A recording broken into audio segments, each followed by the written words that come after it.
राधे राधे, राधे श्याम। तो अभी हम 24 अवतारों की कथा पढ़ रहे हैं, जिसमें हमने कल वामन अवतार की कथा पढ़ी थी और प्रहलाद जी की कथा पढ़ी थी। तो अब हम पढ़ रहे हैं भगवान परशुराम की कथा। श्री हरि श्री नाभादास जी कृत श्री भक्तमाल श्री प्रियादास जी कृत भक्तिर सबोधिनी टीका एवं विस्तृत हिंदी व्याख्या सहित। हरे कृष्ण। कान्हा जी सुनो।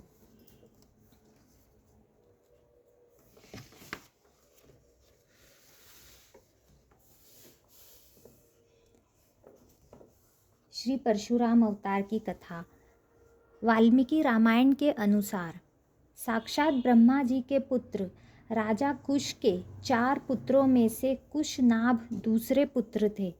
राजा कुशनाभ ने पुत्र प्राप्ति के लिए पुत्रेष्टि यज्ञ किया, जिसके फलस्वरूप गाधी नामक परम धर्मात्मा पुत्र हुआ। राजा गाधी के एक सत्यवती नाम की कन्या थी, जो महर्षि ऋचिक को ब्याही गई थी। एक बार सत्यवती की माता ने ऋचिक जी के पास पुत्र कामना से जाकर उसके लिए प्रार्थना की। ऋचिक ने 2 चरु सत्यवती को दिए और बता दिया कि यह तुम्हारे लिए है और यह तुम्हारी माँ के लिए है। इनका तुम यथोचित उपयोग करना। यह कहकर वे स्नान को चले गए। उपयोग करने के समय माता ने कहा, बेटी, सभी लोग अपने ही लिए सबसे अधिक गुणवान पुत्र चाहते हैं। अपनी पत्नी के भाई के गुणों में किसी की विशेष रुचि नहीं होती।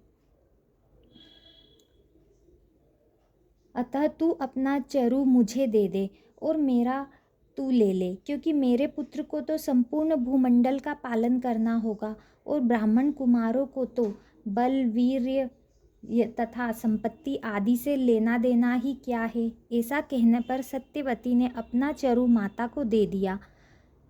जब ऋषि को यह बात ज्ञात हुई, तब उन्होंने अपनी पत्नी से कहा कि तुमने यह बड़ा अनुचित किया। ऐसा हो जाने से अब तुम्हारा पुत्र घोर योद्धा होगा और तुम्हारा भाई ब्रह्मवेत्ता होगा। सत्यवती के बहुत प्रार्थना करने पर कि मेरा पुत्र ऐसा न हो, उन्होंने कहा कि अच्छा, पुत्र तो वैसा न होगा, किंतु पौत्र उस स्वभाव का होगा। यही कारण है कि राजा गाधी की स्त्री ने जो चरु खाया, उसके प्रभाव से विश्वामित्र जी हुए, जो क्षत्रिय होते हुए भी तपस्वी और ब्रह्मऋषि हुए, और श्री ऋचिक जी के पुत्र श्री यमदग्नि जी, जो परम शांत दांत ब्रह्मऋषि और हुए, परंतु यमदग्नि पुत्र परशुराम बड़े ही घोर योद्धा हुए। एक बार यमदग्नि ऋषि ने अपनी स्त्री रेणुका जी को नदी से जल लाने को भेजा। वहाँ गंधर्व गंधर्विणी विहार कर रहे थे। ये जल लेने गई तो उनका विहार देखने लगी। इसमें उन्हें लौटने में देर हो गई। ऋषि ने देरी का कारण जान लिया और यह समझकर कि स्त्री को पर पुरुष की रति देखना महापाप है, अपने पुत्रों को बुलाकर एक एक करके आज्ञा दी कि माता को मार डालो। परंतु मात्र स्नेहवश 7 पुत्रों ने इस काम को करना अंगीकार न किया।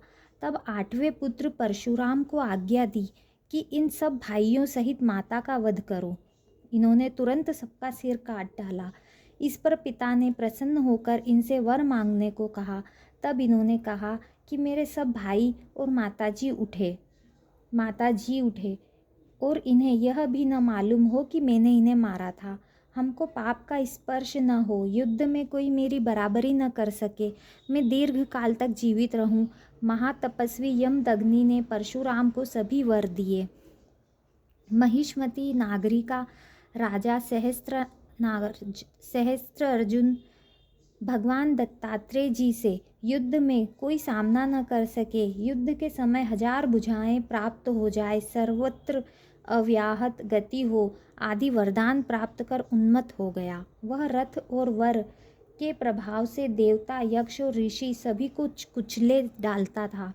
उसके द्वारा सभी प्राणी पीड़ित हो रहे थे। एक बार उसने केवल धनुष और बाण की सहायता से अपने बल के घमंड में आकर समुद्र को आच्छादित कर दिया। तब समुद्र ने प्रकट होकर उसके आगे मस्तक झुकाया और हाथ जोड़कर कहा, वीरवर बोलो, मैं तुम्हारी किस आज्ञा का पालन करूं? उसने कहा, यदि कहीं मेरे समान धनुर्धर वीर मौजूद हो जो युद्ध में मेरा मुकाबला कर सके तो उसका पता बताओ, फिर मैं तुम्हें छोड़कर चला जाऊंगा।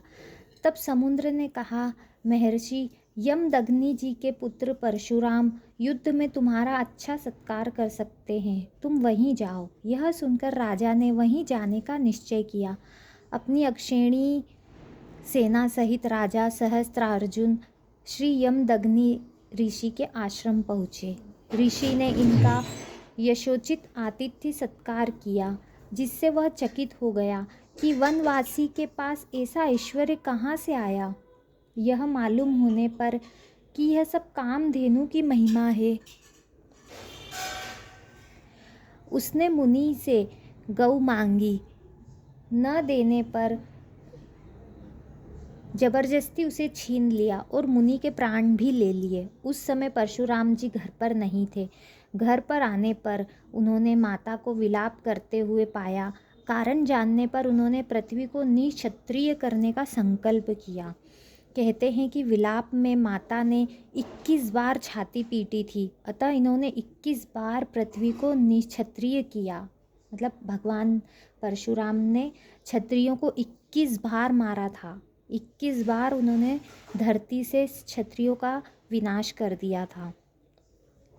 21वीं बार क्षत्रियों का नाश करके परशुराम जी ने अश्वमेघ यज्ञ किया और उसमें सारी पृथ्वी कश्यप जी को दान दे दी। पृथ्वी क्षत्रियों से सर्वथा रहित न हो जाए, इस अभिप्राय से कश्यप जी ने उनसे कहा, अब यह पृथ्वी हमारी हो चुकी, अब तुम दक्षिण समुद्र की ओर चले जाओ। चूँकि परशुराम जी के पूर्वजों ने भी यह संहार कार्य अनुचित कहकर परशुराम जी को इससे निवृत्त होने का अनुरोध किया था और कश्यप जी ने भी पृथ्वी छोड़ देने को कहा, अतः परशुराम जी दक्षिण समुद्र की ओर ही चले गए। समुद्र ने अपने अंतर्गत स्थित महेंद्रांचल पर इनको स्थान दिया। श्री परशुराम जी कल्पांत स्थायी है। किसी किसी भाग्यशाली पुण्यात्मा को उनके दर्शन भी हो जाते हैं।